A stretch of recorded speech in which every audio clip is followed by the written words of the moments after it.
மக்களே வணக்கம். நான் உங்கள் பொன்வேல் பாண்டியன். இந்த பதிவில் நாம வந்தே மாதரம் பாடல் தொடர்பான முக்கியமான செய்திகளை பார்க்கலாம். சரிங்களா? இந்த வந்தே மாதரம் என்ற பாடலை எழுதியவர் மேற்கு வங்க மாநிலத்தை சேர்ந்த பங்கிம் சந்திர சட்டர்ஜி அவர்கள். ஓகேவா?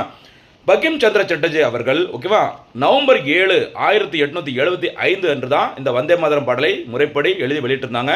இந்த பாடல் இடம்பெற்றது எதில் அப்படின்னு பார்த்தீங்கன்னா வங்க தரிசனம் என்ற ஒரு இதழில் ஆனந்தமடம் அப்படிங்கிற ஒரு நாவல் இடம்பெற்றிருந்தது. அந்த நாவலை எழுதியவர் பங்கிம் சந்திர சட்டர்ஜி அவர்கள். இதில் தான் வந்தே மாதரம் பாடல் முறைப்படி வெளியிடப்பட்டது. சரிங்களா? அதுக்கப்புறம் இந்த பாடலுக்கு இசையமைத்தவர் யார் பார்த்தீங்கன்னா பட்டாச்சாரியா அவர்கள். சரி, பட்டாச்சாரியா அவர்கள் தான் இந்த பாடலுக்கு இசையமைச்சிருக்கிறாங்க.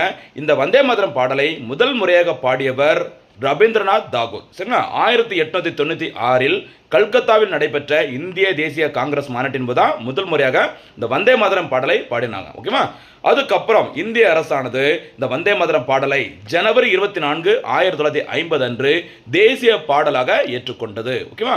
அதுக்கப்புறம் இந்தியாவிலிருந்து இன்னொரு முக்கியமான ஒரு முக்கியமான ஒரு நடவடிக்கை எடுத்தாங்க.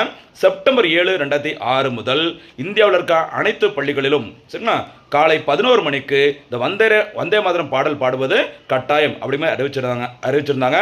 தற்போது இந்திய உள்துறை அமைச்சகமானது இந்த வந்தே மாதரம் பாடலின் 6 சரணங்களையும் 3 நிமிடங்கள் 10 வினாடிகளில் அனைத்து அரசு நிகழ்ச்சிகளிலும் கண்டிப்பாக ஓகேவா ஒரு நிகழ்ச்சி நடைபெறுவதற்கு முன்னாடியும் பின்னாடியும் கண்டிப்பாக பாடப்பட வேண்டும் அப்படி மாதிரி அறிவிச்சிருக்கிறாங்க. இன்றைய பதிவுக்கான கேள்வி, வந்தே மாதரம் பாடலை எழுதியவர் யார்? வந்தே மாதரம் பாடல் எந்த நாவலில் இடம்பெற்றிருந்தது? வந்தே மாதரம் பாடலை முதலில் பாடியவர் யார்? இதற்கான பதிலை கமெண்ட்ல சொல்லுங்க.